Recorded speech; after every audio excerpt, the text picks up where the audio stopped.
Hola y bienvenidos a la entrevista de France 24. Nuestro invitado de hoy es Ehud Barak. Es primer ministro de Israel, también fue ministro de Defensa y el jefe del Estado Mayor del Ejército. Se conecta con nosotros desde Tel Aviv.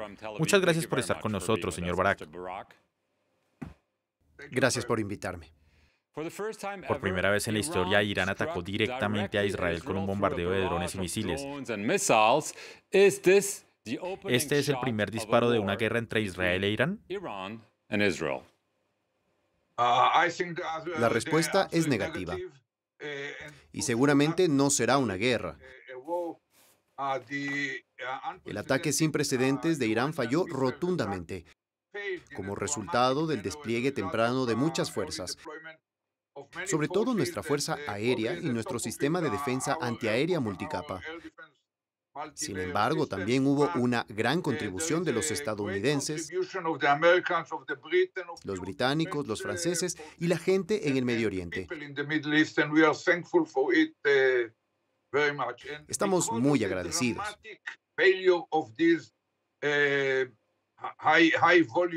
Dado el fallo rotundo de este ataque de alto volumen, creo que no hay necesidad ni voluntad de ir a una guerra a gran escala. Muy probablemente Israel va a responder sobre territorio iraní, pero de manera calculada o calibrada,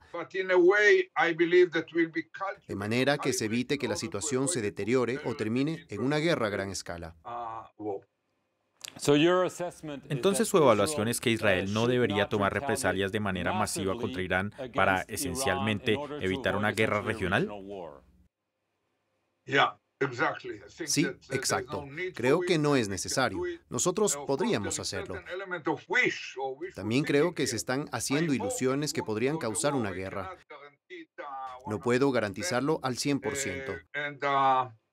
Creo que, como resultado de esta coalición, que probó ser exitosa con acciones reales, Israel tiene una gran oportunidad de volverse parte de un eje, junto con países suníes autocráticos moderados, Estados Unidos y algunas potencias de la OTAN, para plantearle cara a este eje de entidades rebeldes liderado por Irán, Siria, Hezbollah, Hamas, los hutíes en Yemen, que probablemente está apoyado por Rusia. Esta es la dirección correcta, también para mantener unida a esta coalición. No podemos actuar solo con base en los deseos particulares de Israel. ¿Usted cree que Irán falló porque no quería golpear a Israel o porque no fue capaz?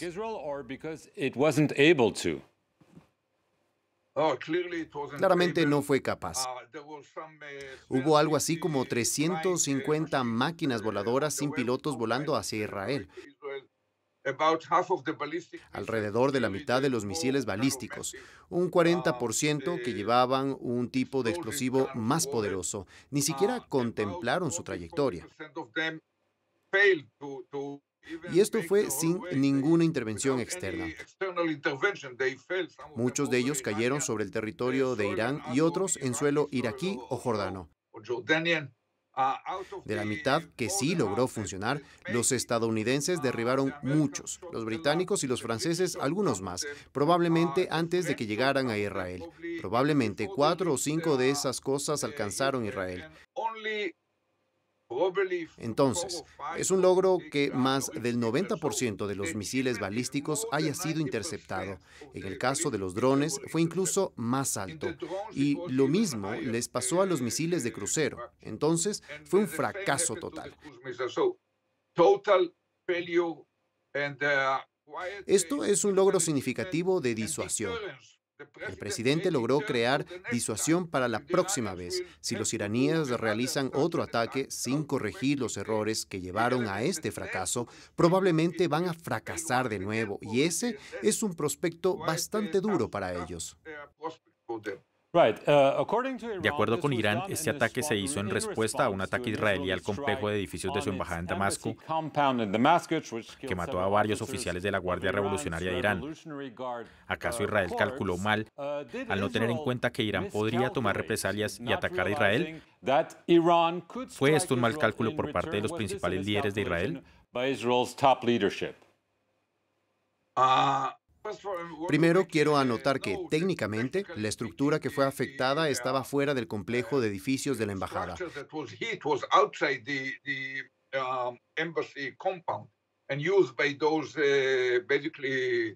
Esta era usada por algunas personas iraníes que hacían operaciones terroristas desde Siria.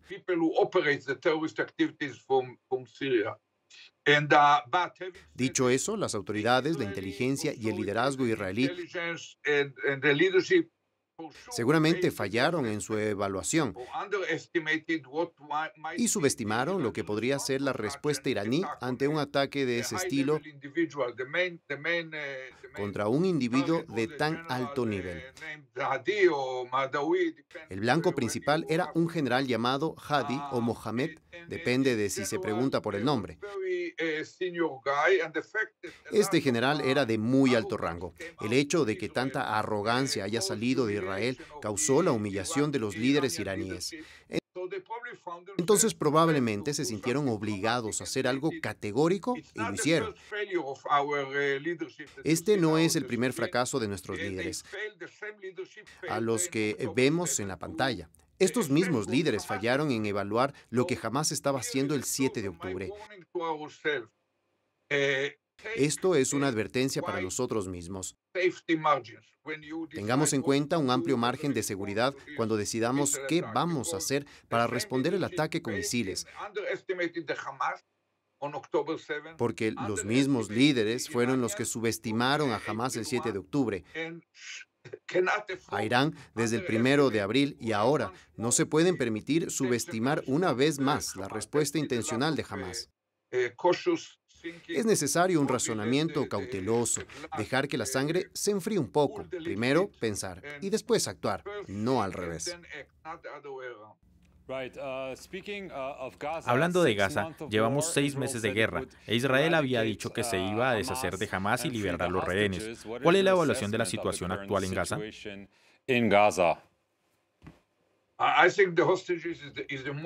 Creo que lo de los rehenes es el asunto más urgente. Creo que cuando nuestros líderes, sobre todo Netanyahu, siguen siendo como estamos a un paso de la victoria total, la victoria está a la vista. Eso no es cierto, objetivamente.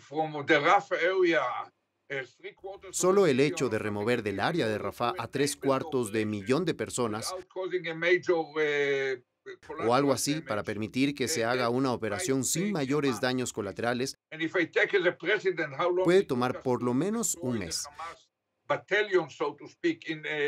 Si uno se fija en cuánto nos tomó destruir el batallón de Hamás, por llamarlo de alguna manera, en Han Yunis, y se aplica en Rafah, podríamos tomarnos 3, 4 o 5 meses. Entonces todavía tenemos algo así como medio año para alcanzar la victoria definitiva. No hablo de victoria definitiva. No creo en las victorias definitivas.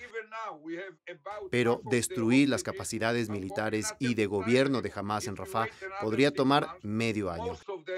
Incluso ahora, probablemente la mitad de los rehenes ni siquiera están vivos. Si esperamos otros 6 meses, la mayoría de ellos, por no decir todos, van a volver en un ataúd.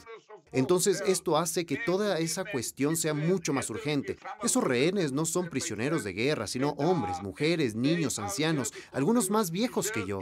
Esas personas están ahí porque nuestros líderes los abandonaron.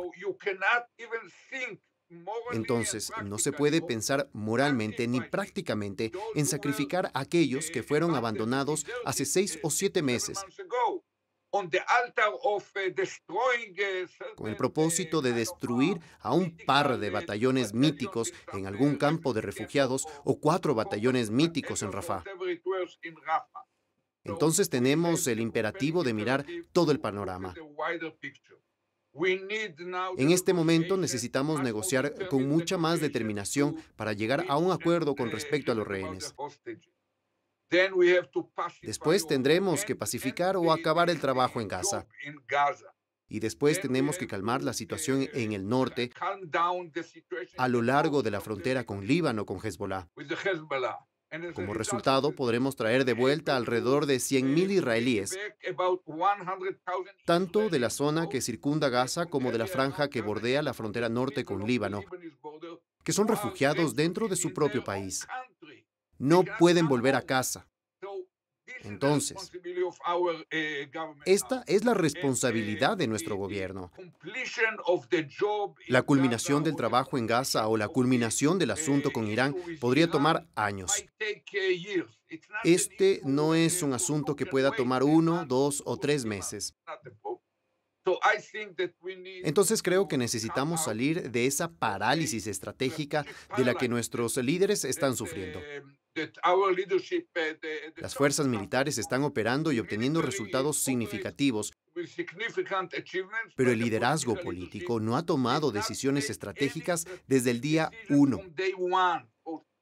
Durante 7 meses, Netanyahu y su círculo más cercano han rechazado, demorado y titubeado con respecto a cualquier decisión estratégica. Por ejemplo, llevamos casi 7 meses de guerra e Israel nunca definió su visión de cómo va a ser todo después de la guerra.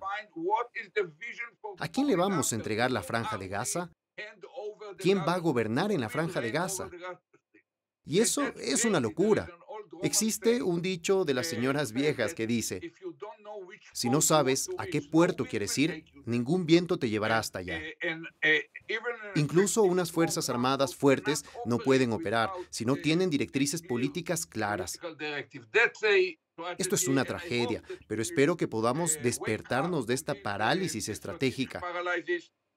Tener cierto grado de paciencia estratégica con respecto a la respuesta contra Irán, porque de cualquier manera fallaron, y enfocarnos en los demás problemas.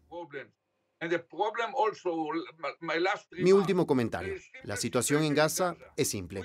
Es imperativo que nos aseguremos de que Hamás no gobierne más en Gaza y que no sea capaz de amenazar a Israel.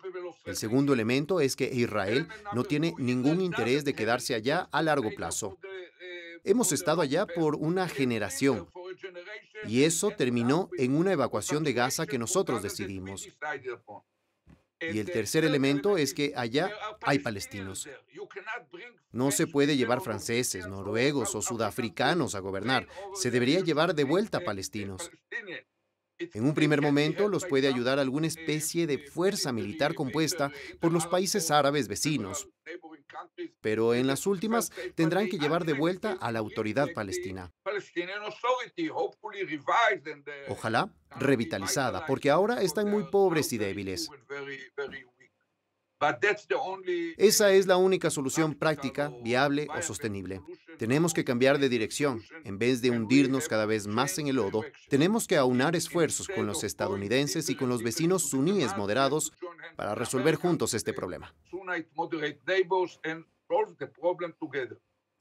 Ehud Barak, quiero agradecerle mucho por conectarse con nosotros en France 24 desde Tel Aviv. A ustedes gracias por ver este programa. Thank you.